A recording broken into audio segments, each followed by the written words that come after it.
بونجور. أهلا وسهلا فيكم أعزائي المشاهدين بحلقة جديدة من برنامجنا الثقافي سادر كولتور من فرنسا.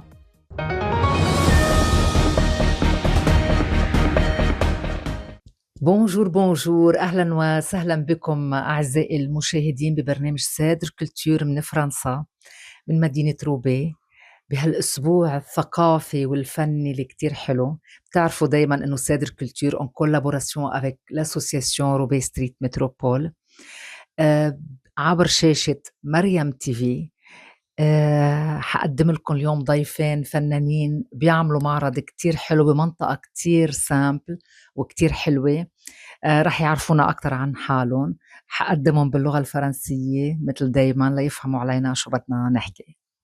Bienvenue dans cette nouvelle émission Cèdre Culture. Aujourd'hui, nous nous amenons dans un lieu, la Corée, le Perse.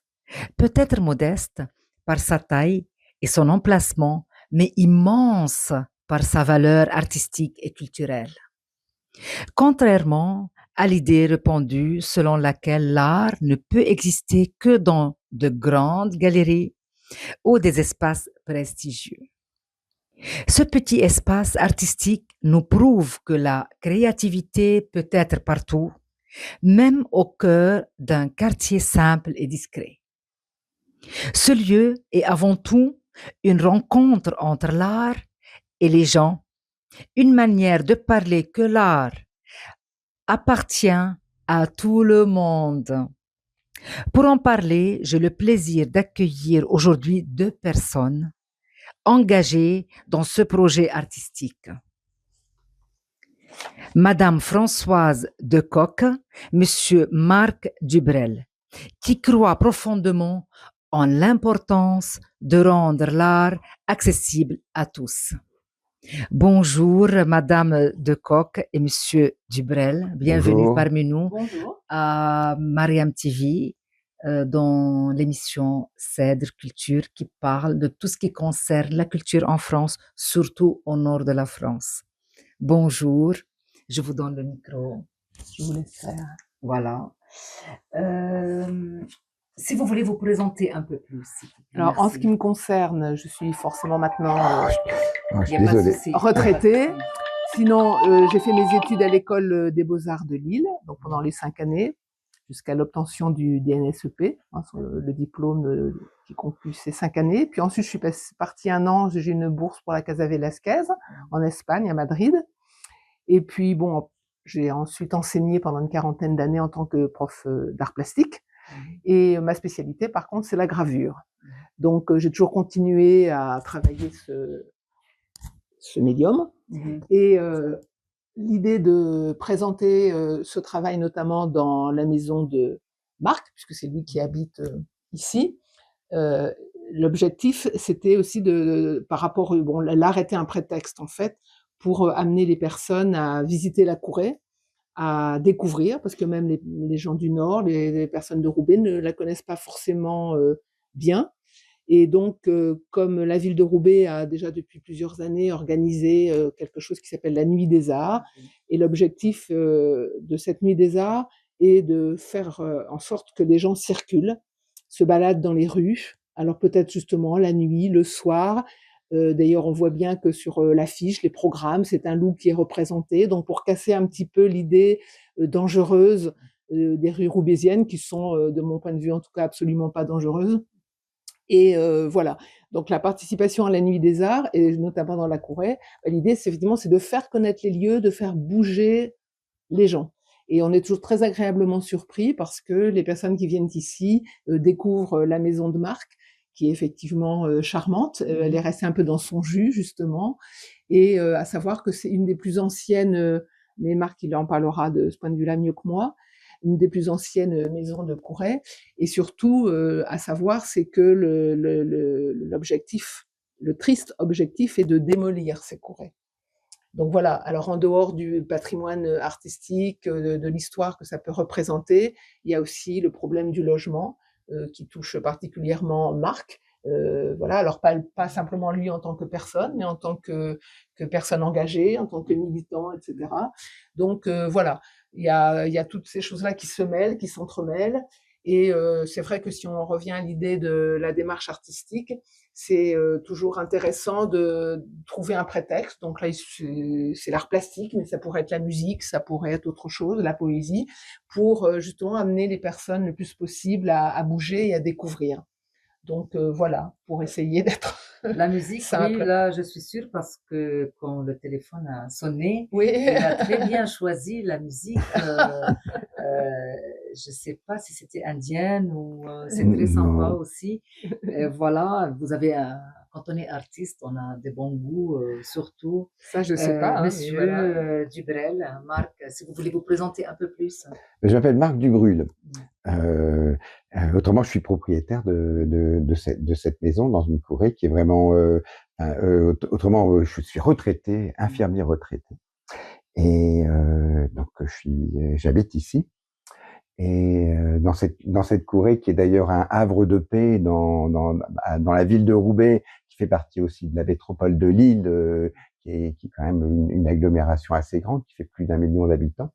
Donc ici, on est vraiment dans un havre de paix parce que on est un petit peu, on est à la fois au cœur de la ville, d'une ville, d'un quartier populaire, et en même temps ici, on a l'impression d'être pratiquement à la campagne.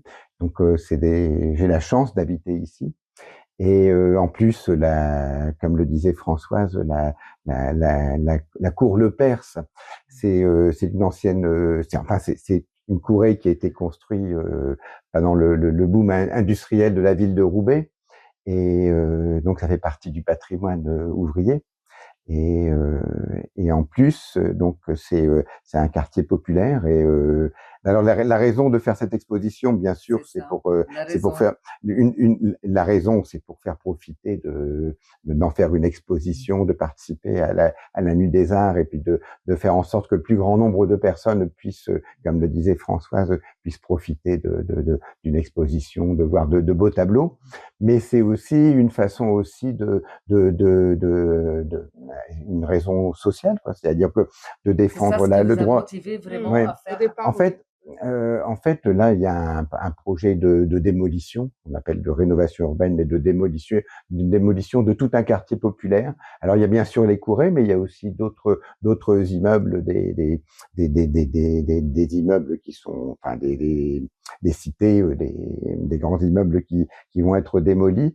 Alors que en France, et puis en France notamment, et puis aussi dans l'agglomération, il manque énormément de logements sociaux. Donc c'est une politique de gentrification, comme on appelle, et que donc on veut combattre cette politique-là, alors que dans la ville de Roubaix, il y a des gens qui dorment dehors, il y a des gens qui sont mal logés, il y a des gens qui sont en attente de logements sociaux.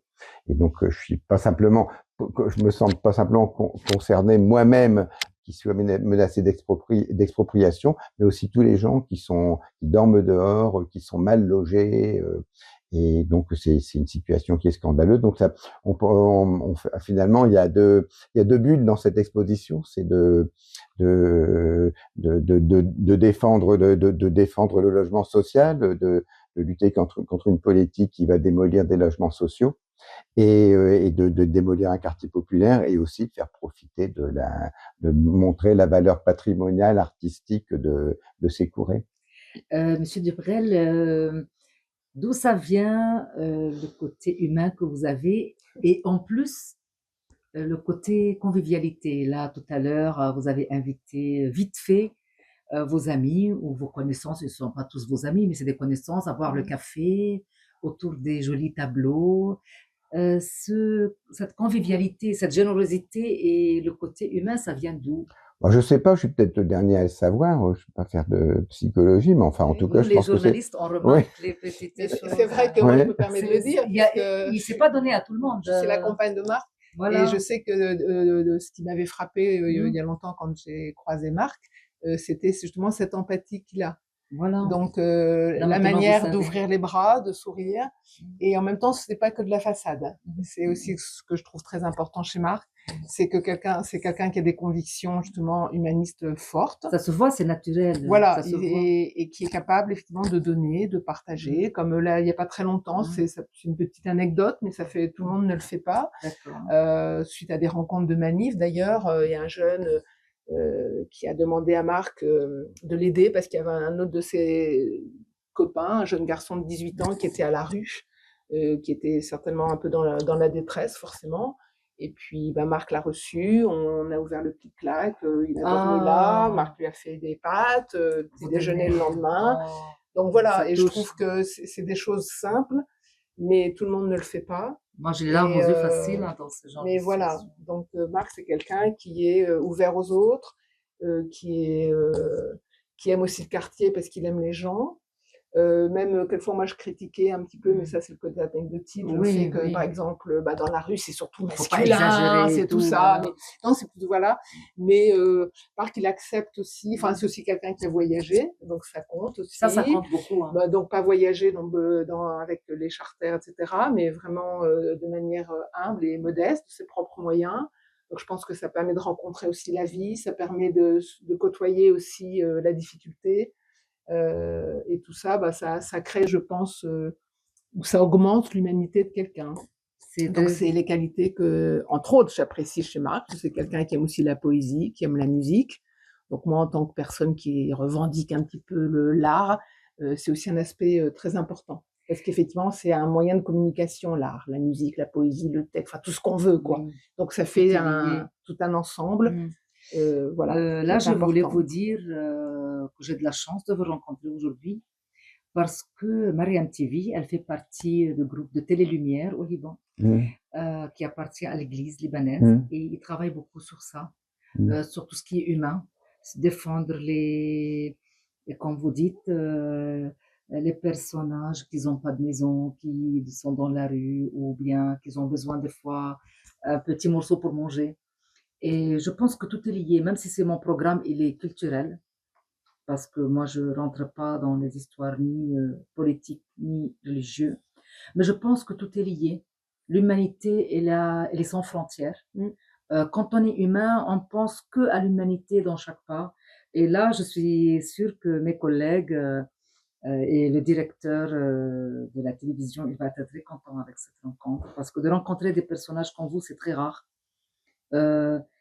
Il fallait l'inverse. Il fallait, quand on rencontre quelqu'un qui n'a pas de cœur, ça sera. Mais maintenant, c'est rare de rencontrer des gens à haut niveau de l'humanité.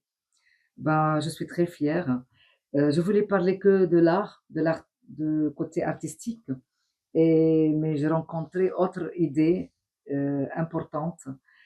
Si vous voulez passer un message humain avant de parler de nouveau de l'artiste, un message humain à l'international, surtout au Proche-Orient, qu'est-ce que vous passez au Liban, par exemple? Oh, mais moi, un message humain, c'est que partout dans le monde, il faut changer. Je pense que partout dans le monde, la société va mal parce qu'il y a des guerres, parce qu'il y a des tas d'injustices. Et je crois que tout ce qu'on peut faire de ce qui est social, humain, tout ça, c'est je pense que même les petites choses qu'on peut faire, c'est un grand message d'espoir.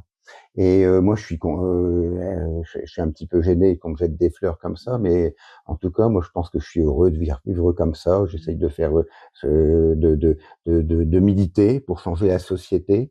Et je crois que je me sens très bien comme ça, quoi. C'est bien, on est heureux. C'est bon, voilà. Faut penser collectif, faut penser aussi que et je crois que d'ailleurs un message je pense que le monde, même s'il est en crise, il y a des tas de malheurs qui se passent, il y a quand même des messages d'espoir, parce que même ne serait-ce qu'avec les techniques modernes, on se connaît mieux, on sait plus facilement ce qui se passe au Liban, aux quatre coins du monde. Et il y a certaines choses aussi qui me font penser que finalement, quoi qu'on en pense, d'un certain côté, la société, elle devient de plus en plus fraternelle. Et ça, c'est un message d'espoir, malgré tous les malheurs qui se passent. Et je crois qu'il faut être optimiste. Alors, il suffit pas d'être optimiste, mais il faut aussi militer pour que le monde change. Chacun a sa façon. Moi, j'ai des points de vue par rapport à ça.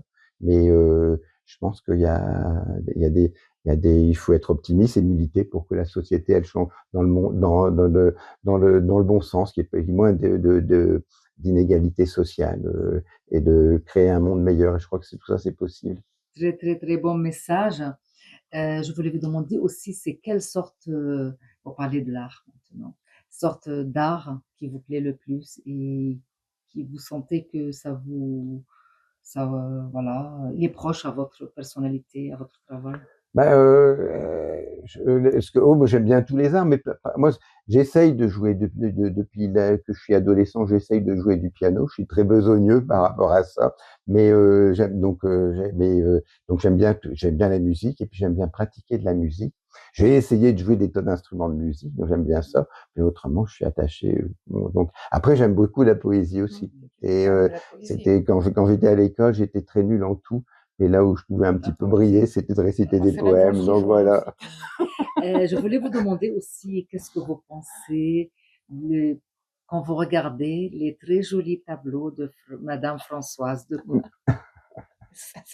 Qu'est-ce que vous... Hein? Non, c'est pas un beau temps. Qu'est-ce que vous pensez, qu'est-ce que vous ressentez quand vous regardez les jolis tableaux de Françoise? Ah ouais, moi je ressens beaucoup d'émotions. J'aime beaucoup son style, surtout parce que c'est un art figuratif et moi je suis attaché à ça. Et je crois que oui, je suis un petit peu rétrograde de ce point de vue-là. C'est comme pour la poésie, j'aime plutôt les vieux poèmes. Et pour l'art, je crois qu'il faut revenir aussi à l'art figuratif. Et il y a et aussi le côté, ce que j'aime bien, c'est dans ce qu'elle fait, dans la gravure, c'est qu'il y a, enfin moi j'aime bien aussi toutes les super productions, le Avatar et tout ça. Mais je crois qu'aussi il y a revenir à des choses qui sont basiques, oui, qui sont comme par exemple la poésie, il suffit d'avoir simplement sa voix. Ou alors quand c'est la musique, moi j'aime bien aussi la musique acoustique plutôt que et que c'est ce qui permet aussi à beaucoup de gens de participer. Moi j'aime beaucoup j'aime beaucoup puis parce que aussi c'est peut-être un peu plus intime, mais ça reflète sa personnalité. Oui. Donc il y a quelque chose d'un petit peu secret là-dedans. Oh, oui, super. Qu'est-ce que vous voulez parler par rapport à ce secret pour dessiner ces tableaux, ces jolis tableaux que vous faites, qu'on va montrer tout à l'heure à notre cher téléspectateur? En ce qui me concerne, j'estime important. C'est pour ça que quelquefois les gravures, parce que je parle des gravures parce que, par exemple, celles qui sont dans le carton, c'est un esprit un peu différent de ce qui est accroché là. Mais moi, depuis que je suis enfant, parce que j'aimais bien dessiner. C'est depuis quand vous dessinez déjà? Depuis toujours, depuis que je suis petite. Ah, oui, d'accord, voilà. C'est né. Oui, c'est comme ça. Donc pour moi, c'est pas justement qu'un plaisir de dilettante, c'est une nécessité, c'est un moyen d'expression. Donc après que des personnes les trouvent, est-ce que c'est important que ce soit agréable à regarder? Oui et non. Mais je trouve qu'on peut, alors on peut avoir dans une satisfaction parce que quand on fait de l'art plastique, que ce soit la composition, l'organisation des surfaces, le médium utilisé, etc. Mais par exemple, comme ici, j'ai des séries de gravures où justement je parle de l'immigration, des femmes en Iran qui se coupent les cheveux pour manifester quelque chose. Par exemple, j'ai repris l'idée du petit chaperon rouge, mais le loup, c'est pas le loup, cette fois, c'est une horrible machine qui détruit la forêt. Donc j'aime bien aussi mêler les faits en fait qui se passent, quelquefois un peu la guerre, quelquefois après il y a aussi des choses plus intimes par rapport à des images plus, on va dire entre guillemets plus érotiques qui font partie aussi de l'alphabet, j'allais dire, voilà.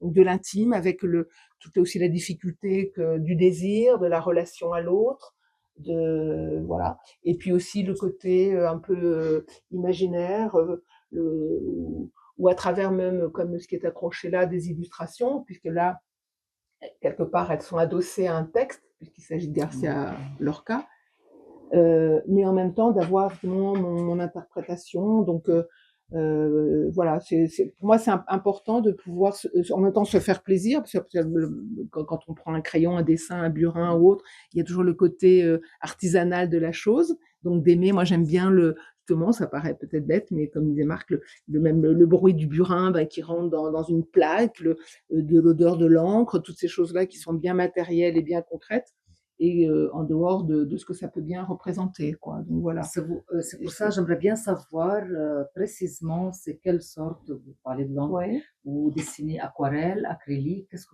c'est quoi exactement? Alors, je parle de gravure parce qu'effectivement, au départ, dans ma formation, entre guillemets, mon cursus aux Beaux-Arts, on peut choisir la sculpture, on peut choisir la peinture, etc. La sculpture était quelque chose qui m'intéressait aussi, d'ailleurs. Et puis, je suis venue à la gravure parce que je pense que c'est peut-être lié justement même à l'enfance, parce qu'on est d'une génération, en tout cas, enfin Marc et moi, où on a appris aussi à écrire au porte-plume. Oui. Donc, moi, j'aimais beaucoup l'écriture. Donc, moi, quand j'étais enfant, j'avais toujours de très bonnes notes en écriture, bien qu'on me dise à chaque fois c'était la science des ânes. Donc, moi, j'excellais dans tout ce qui était justement pour les ânes, hein, l'écriture, la poésie, le sport, la musique, etc. Voilà. Bref, ça, c'est une anecdote. Mais quelque part, oui, j'aime bien ce rapport peut-être plus pointu, plus agressif du burin, de l'aiguille, quand on fait de la gravure de l'eau forte, etc., plutôt que le pinceau, qui lui est un peu plus mou, plus souple, bien que j'ai réalisé aussi toute une série que j'aimais bien à partir d'aquarelles, mais que je retravaille. J'aime bien le côté qu'on appelle palimpeste, c'est-à-dire je superpose des techniques mixtes en fait, donc avec des bases d'aquarelle, du porte-plume, de l'encre, des choses comme ça, donc ça me plaît aussi. Mais j'avoue que je reviens quand même le plus souvent au noir et blanc, et particulièrement à la gravure. Voilà. Donc ça s'est fait. Pourquoi on choisit quelque chose plus qu'autre chose? Bon, c'est tout d'un coup voilà le moyen qui correspond à quelque chose. Et donc là maintenant, je suis plutôt dans la gravure sur bois et le lino pour des questions pratiques, hein, parce que l'eau forte, etc., c'est plus lourd, il faut une presse, il faut un tas de choses. Mais j'ai pratiqué aussi les deux.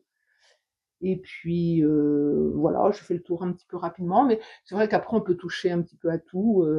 Mais effectivement, je suis plus graveur que peintre. Par exemple, je me nommerais comme ça, c'est certain. C'est plus le rapport du noir et blanc qui m'intéresse et des gris que la couleur, même si j'aime la couleur. Oui, alors ça se voit, vous choisissez bien les couleurs de vos vêtements. Ouais. Voilà. Ouais. Moi, je voulais savoir, monsieur Dubril, là, j'ai remarqué que vous avez des livres. Je veux dire, maintenant, on voit de moins en moins des bibliothèques dans les maisons. Et on voit même de moins en moins des gens qui ont un stylo ou un papier.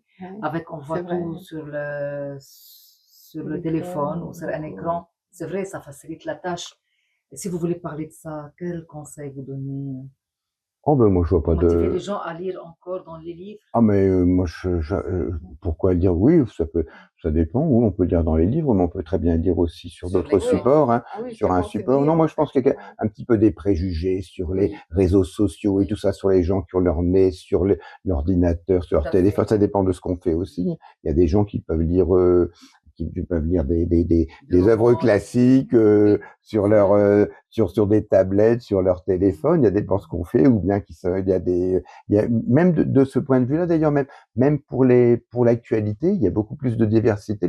Bien sûr, il y a les chaînes mainstream et qui sont très uniformes en France parce que elles sont tenues par une petite dizaine de super riches, hein, mais autrement, il y a aussi moyen de s'informer par d'autres supports, par d'autres médias, et donc mais même du point de vue culturel, ça dépend de ce qu'on regarde, ça dépend de ce qu'on en fait, de la technique, hein. Moi ça me dérange pas plus, et puis quelquefois je lis des choses avec une tablette ou bien avec mon téléphone, donc ça, c'est la liberté, hein.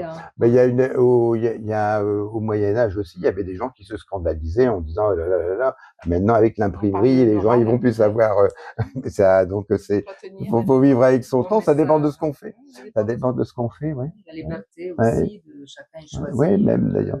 Même je sais que même à une époque on disait oh là là, maintenant les gens ils lisent plus, ils vont au cinéma, mais le cinéma c'est le 7e art, donc il n'y a pas de. Mais ça reste la bibliothèque, un joli décor à la maison. Oui, ça donne un oui. effet vraiment chaleureux, on dirait. Là, tout à l'heure. Mais comme ça, il y a beaucoup de livres, comme ça, je fais croire que je suis un grand intellectuel, que je lis beaucoup. Non, mais il y a le rapport, toi, mais par contre, là, je reviens justement à mon boulot. C'est que moi, j'ai toujours bien aimé le rapport du papier. le papier. Le papier, Et justement, par rapport même à l'écriture. Donc, il y a beaucoup d'artistes qui travaillent maintenant, même j'ai un fils aussi qui fait des choses comme ça, mais sur les tablettes. Et forcément, ça glisse. C'est pas du tout pareil. Et moi, j'aime bien le contact. C'est pas le même sentiment. Physique. C'est comme ça. Voilà. Et quand on dessine ou quand on écrit, ou même l'écriture, quelquefois, je me dis, tiens, ça serait dommage quand même de perdre l'habileté de la main. Parce que c'est quand même formidable de voir une main, ce qu'elle est capable de faire, de tracer des lettres, etc. Et tout d'un coup, tout le monde, beaucoup maintenant pour écrire, effectivement, je tape des lettres. C'est pas moi qui les forme. Donc ça, c'est un outil qui est formidable. Mais quelque part, je me dis, tiens, est-ce qu'on pourrait perdre cette faculté de tracer avec un bâton, avec une plume, avec un crayon, avec ses doigts, des lettres? Parce que justement, l'écriture, pour moi, c'est le début du dessin. Et souvent, j'en parlais d'ailleurs quand j'étais prof aux élèves, je disais à partir de quand même gribouiller? Est-ce que à partir de quand ton gribouillage devient un dessin?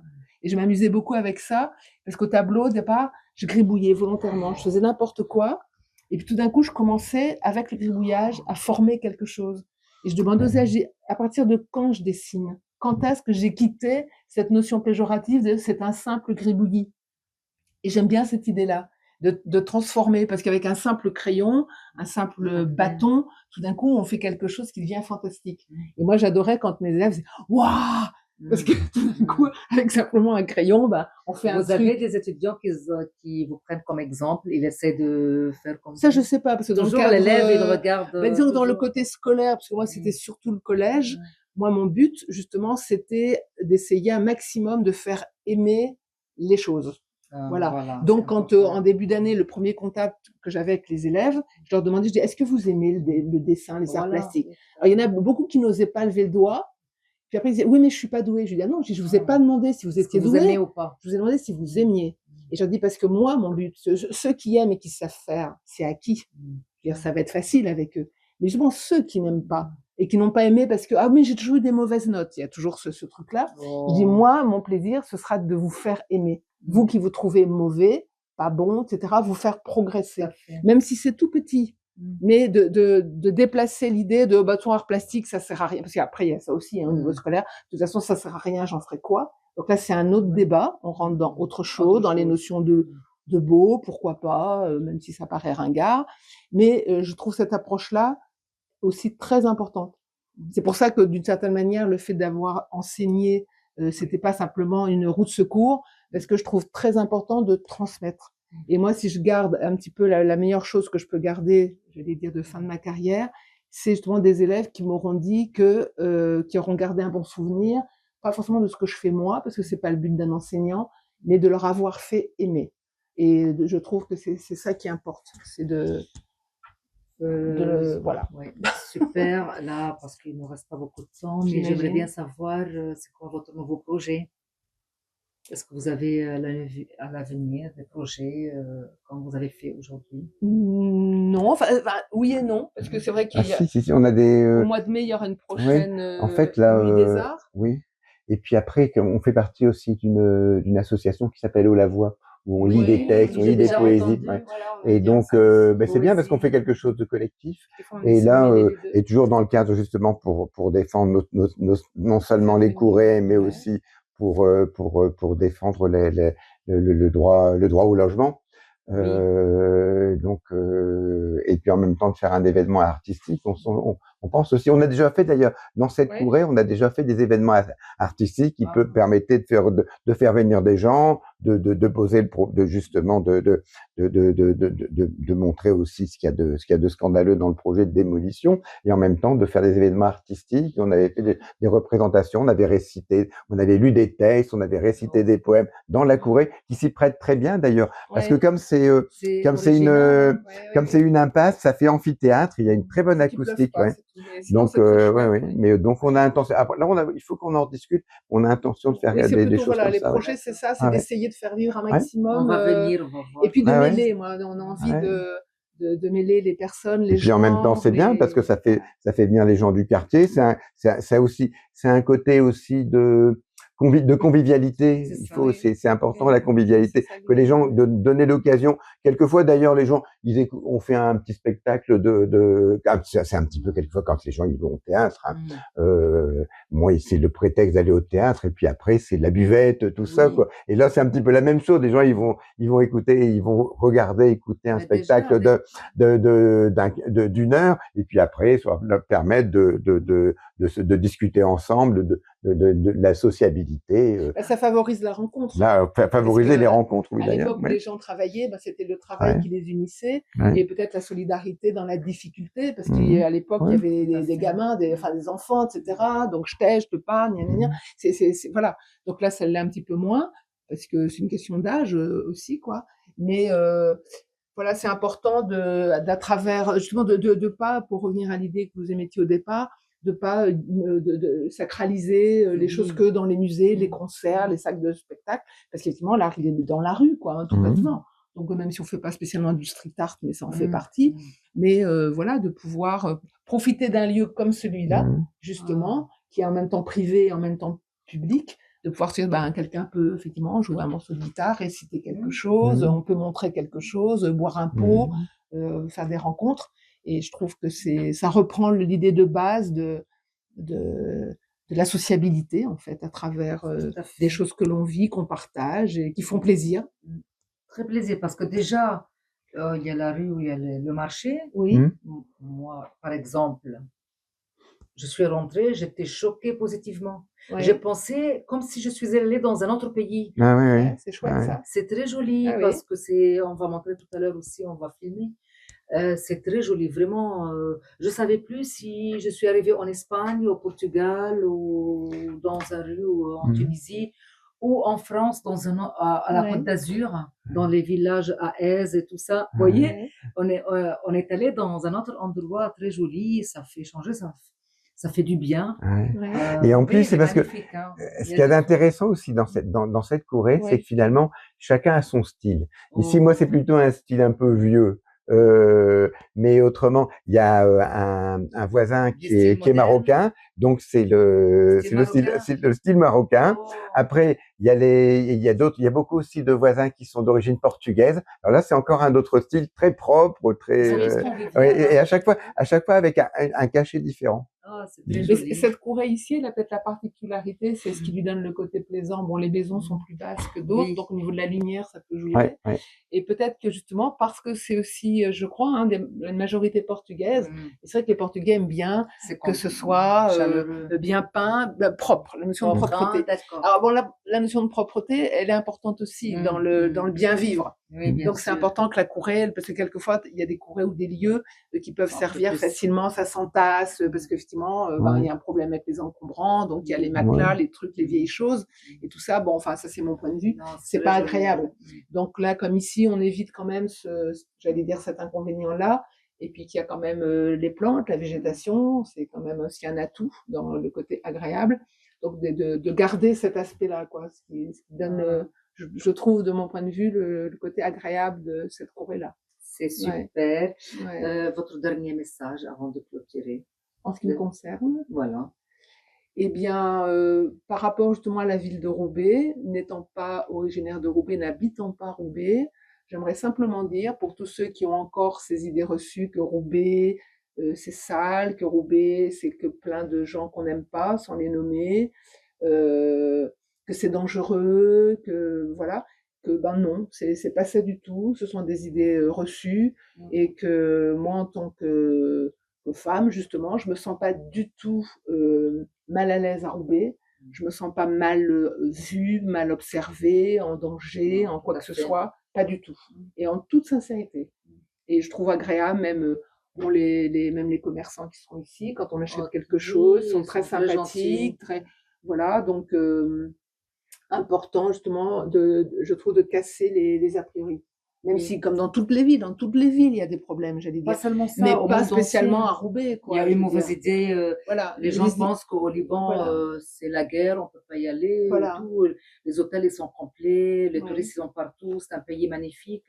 Ouais. Des fois, le média, il donne fait beaucoup de mal. Les médias Fait font mal. beaucoup de mal. Roubaix, Beaucoup de moi, mal. j'ai visité beaucoup de villes au monde. Oui. et en France et partout, moi, c'est la ville que je l'aime le plus. Ben voilà.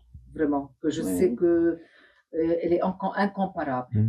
Côté Alors, convivialité, côté oui, les gens oui, sont oui, gentils, ouais. on trouve tout, Mm. tout le monde se connaît, on dirait Ouais. on est dans une grande village en fait. Oui, oui. Mmh. Oui, moi C'est je très reconnais bien. qu'en étant à Roubaix, effectivement, il y a beaucoup de contacts avec toutes sortes de personnes, il y a beaucoup d'associations, il y a beaucoup d'activités.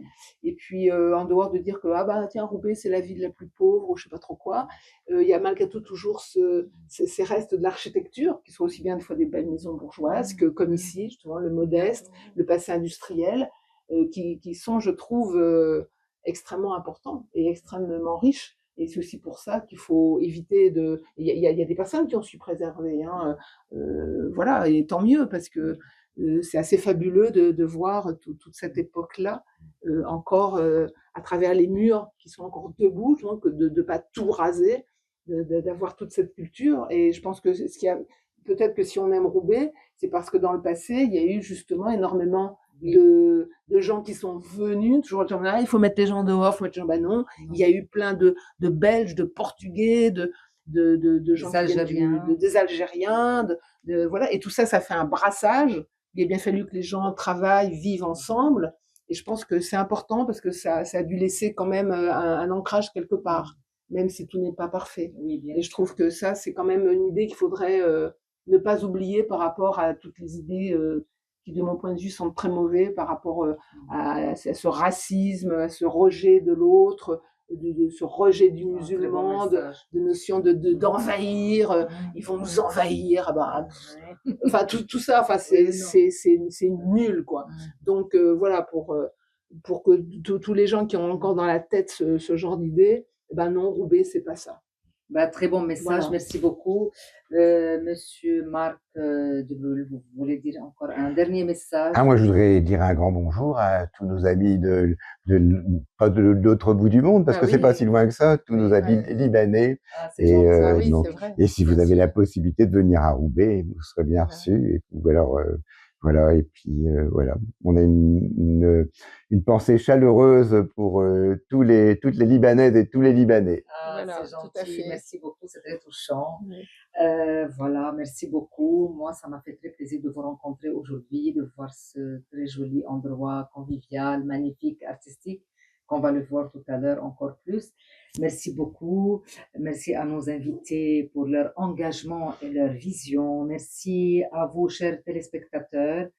Et à une autre émission prochainement, la semaine prochaine.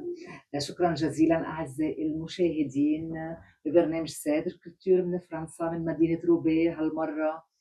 ألقاكم بحلقة قادمة en collaboration toujours avec l'association Roubaix Street Métropole عبر شاشة مريم TV. Merci beaucoup, au revoir et à très bientôt. كنت معكم أنا مريانا أمين من فرنسا ببرنامج سادر كولتور en collaboration avec l'association Roubaix Street Métropole عبر شاشة مريم TV. شكرا للمتابعة. Au revoir et à très bientôt.